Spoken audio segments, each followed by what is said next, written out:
Kapin 17 million pesos nga balor sang illegal nga droga ang nakumpiskar sa separado nga bypass operation sa Quinto Distrito nga nagresulta sa pagkadakop sa isa ka SK chairman, 4 ka mga bodigero kag 2 pa ka iban. Sang Pebrero 20 arestado si SK chairman Rickson Mart Abunyawan Habagat, 26 anyos, sang barangay Del Castillo, Sara, Iloilo nga ginakabig high value individual o kun HBI sa operasyon nga ginpatigayon sa barangay Ardimel, Sara, Iloilo kung sa diin na-recover sa iya posisyon ang 21 ka medium size sa shades ng ginapatian shabu kag isa ka sa shades ng ginapatian marijuana nga naglabot sa 300 gramos kag may kabugusan nga balor nga 2,040,000 pesos. Sandig sa investigasyon, 4 ka tuig na nga nagagamit kag nagabaligya sang illegal nga droga si Habagat kung sa diin nagakuha ini sang supply sa lutod-lutod sa probinsya sang Capiz kag ginabulos-bulos sini gamit ang 3 ka motorsiklo sa iya mga transaksyon. Kadaman sa iya ginabaligyaan amo ang mga pamatanon kag estudyante. Samtang sa barangay Maya, Balasan, Iloilo, nadakpan naman ang 4 ka ginatudlo budigero sang droga pasado 1:35 sang kaagahon sa among man nga adlaw. Sa diin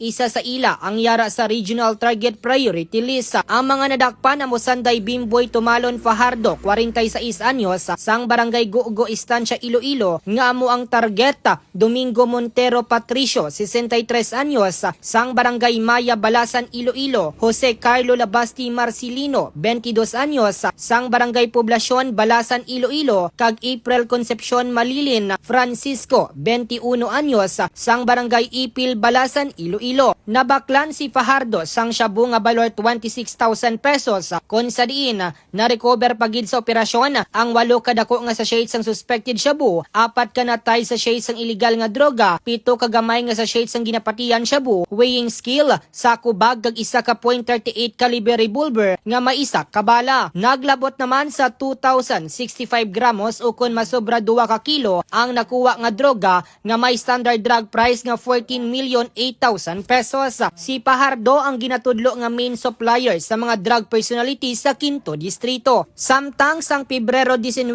sang gabi, arestado man sang Batad Municipal Police Station sa ginkasa ang operasyon sa barangay Batad Viejo, Iloilo, Sanday alias Pango, sang barangay Binunan, Batad, Iloilo, kag si alias Tanoy, 16 anyos, soltiro, kag residente sang Baluarte Mulo, syudad sang Iloilo, apang temporaryo nga nagaistar sa barangay Binunan, Batad, Iloilo. Nabaklan si Pango sang shabu nga balor 10,600 pesos kag nakuwaan pagid sang 5 ka sa shades sang suspected shabu nga may kabugusan nga balor 442,000 kag isa ka .38 caliber revolver nga may 3 ka bala. Ginapahayag nagakuha ang 2 sang supply sang illegal nga droga sa Banwa sang istansya. Sa karon, ang tanan nga nadakpan ang yara na sa kustudiya sang kapulisan para sa nagakaigo nga disposisyon.